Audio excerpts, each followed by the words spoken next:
अब मैंने कईयों को कहा कि 2 महीने तक मोटरसाइकिल पर नहीं बैठना, मृत्यु आई है, मोटरसाइकिल से ही मृत्यु होगी। एक ही उपाय है कि मोटरसाइकिल पर 2 महीने तक नहीं बैठना या 1 महीने तक नहीं बैठना, मृत्यु टल जाएगी। वो नहीं माने और मोटरसाइकिल पर बैठ करके एक्सीडेंट में वो चले गए। एक को मैंने कहा कि पानी में नहीं उतरना है।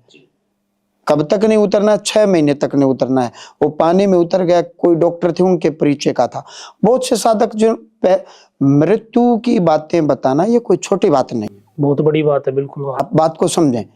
और वो वैसा ही हुआ, एक के साथ नहीं अनेकों के साथ में जो प्रबुद्ध थे। अब डॉक्टर के परिजनों को मैं बता रहा हूं, अब डॉक्टर तो जाहिर सी बात है MBBS MD है, और मैं उसके परिजनों के बारे में, कौन परिजन जो आए ही नहीं।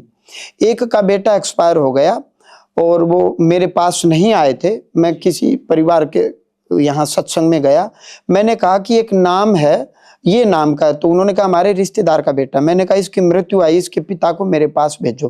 बोलो जी वो है ना सिंचाई विभाग में बहुत बड़े अधिकारी हैं और हम कह देंगे।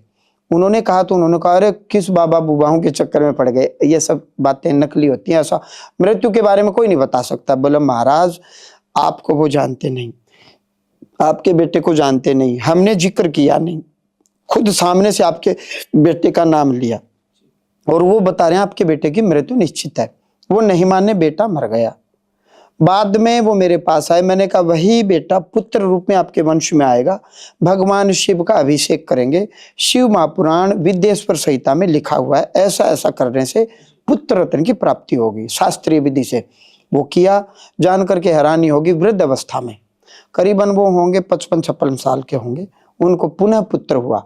और पुत्र हुआ तो जो उस पुत्र को जो निशान था, बड़ा तिल, जिसको हम हरियाणवी में लहसुन बोलते हैं, लहसुन बोल देते हैं, निशान, तो वो काले रंग का जो लहसुन था या निशान था, तिल था, वो उस बेटे पर भी था, उस बेटे को भी था। वही आत्मा पुत्र रूप में जन्म लिया, पुत्र रूप में पुनः आ गई।